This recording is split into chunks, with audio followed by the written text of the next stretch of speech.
Hi, boys and girls. I hope you had fun in the snow yesterday.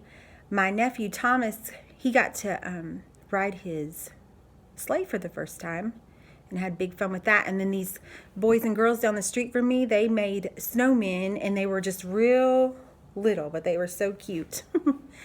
Okay, today in our Bible lesson, we are going to talk about someone new. And just like Esther, this man has a book in the Bible named after him. Now, has your mother ever said, "Go tell Dad it's time to eat," or "Don't forget to tell your teacher that I'm going to pick you up early today"? When you tell your daddy or your teacher what your mother said, you are being a messenger. God had special messengers, and he called them prophets. He would give these men messages to give his people, the Israelites. And Jonah was a prophet, or a messenger of God who lived a long time ago. One day, God told Jonah, "I want you to go to the great city of Nineveh and tell the people there that I know how disobedient they are. Tell them that even though they are not obeying me, I still love them."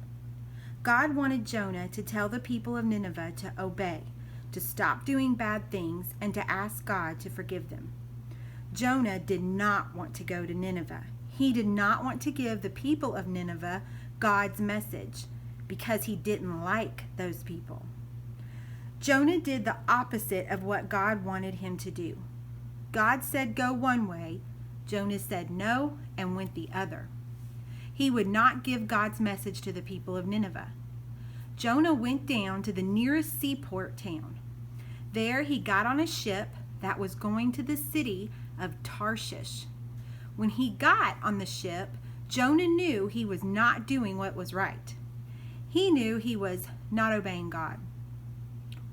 When we disobey, we know it too. We know that it is important to always obey. God still loved Jonah just as he loved the people of Nineveh. He wanted Jonah to learn that disobedience gets us into trouble. Jonah lay down to sleep while he was on the ship. While he was asleep, God sent a terrible storm. The storm was so terrible that the sailors on the ship were afraid. The sailors in the ship had never been in such a terrible storm. They dumped their cargo into the sea to make the ship lighter and able to float. They tried and tried to keep the ship from sinking. Up and down the ship went in the water. Harder and harder the wind blew.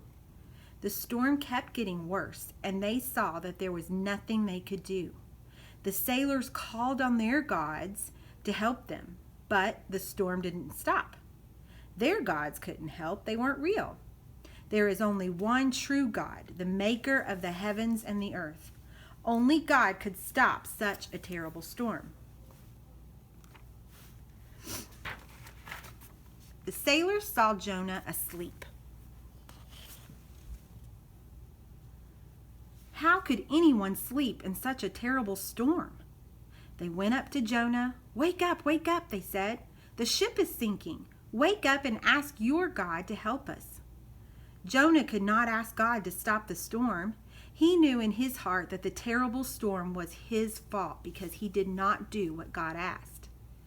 The sailor said, "Someone on this ship is causing the terrible storm." So they decided to cast lots. Casting lots is like drawing straws to see who goes first in a game. Jonah picked the short straw, and the sailors knew the storm was all Jonah's fault. "Who are you?" they asked him. "Why have you done this? Don't you know we could all drown?" "I did not obey God," Jonah said. "I did not go and give a message to the people in Nineveh like he told me to do." The sailors looked at each other. "Why didn't you obey?" they cried. "What are we going to do now?" So what do you think the sailors and Jonah are going to do to stop the ship from sinking? I will tell you tomorrow, and you're not going to believe what God does. It's amazing. Now, you do have your Bible paper today, only the front side. You're going to trace the waves at the bottom and then color the picture. color the waves, the boat, and the part on the sail that's not finished. And it says, Jonah did not obey God, and it caused the storm to come. Okay, good job. Don't do the back. The back is for tomorrow. Now, I want you to keep listening to the John 3:16.